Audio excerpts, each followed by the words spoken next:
एक राजा बहुत दिनों बाद बगीचे में घूमने गया। वहां पहुंचने के बाद उसने देखा कि सारे पेड़ पौधे मुरझाए हुए हैं। राजा सोच में पड़ गया कि इन सब के क्या रोग लग गया है।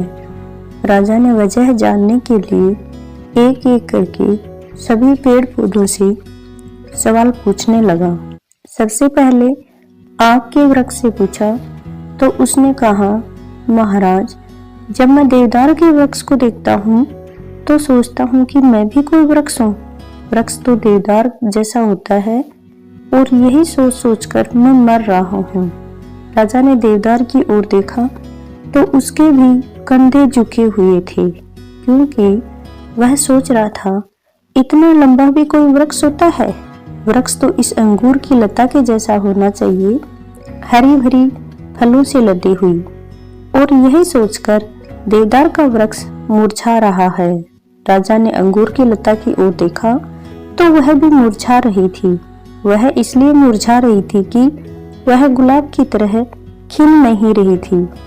उसे गुलाब की तरह खिलना था।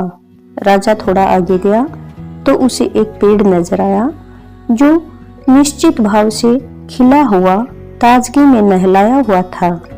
राजा ने उसके पास जाकर कहा, पूरे बाग में एक से बढ़कर एक ताकतवर वृक्ष है और सब मुरझाए हुए हैं, लेकिन तुम इतने प्रसन्न खिले हुए कैसे हो? क्या इसका असर तुम पर नहीं पड़ा? पेड़ बोला, महाराज, ये सब पेड़ अपनी योग्यता देखने के बजाय दूसरों से तुलना करके दुखी हैं, जबकि मैंने ये मान लिया है कि जब आपने मुझे यहाँ रोपित ही किया है तो इसके पीछे कोई न कोई तो उद्देश्य होगा।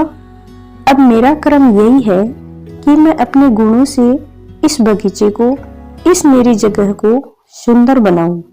इसलिए मैं किसी और की तरह बनने की बजाय अपनी अक्षमता के अनुसार श्रेष्ठ बनने का प्रयास करता हूं और प्रसन्न रहता हूं। दोस्तों, ये कहानी हमें ये संदेश देती है कि हम दूसरों से अपनी तुलना करके स्वयं को कम आंकने की गलती कर बैठते हैं।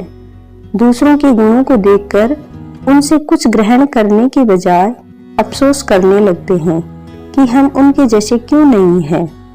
न तो हम राहुल द्रविड़ जैसी पेंटिंग कर सकते हैं, न ही सलमान खान की तरह एक्टिंग कर सकते हैं।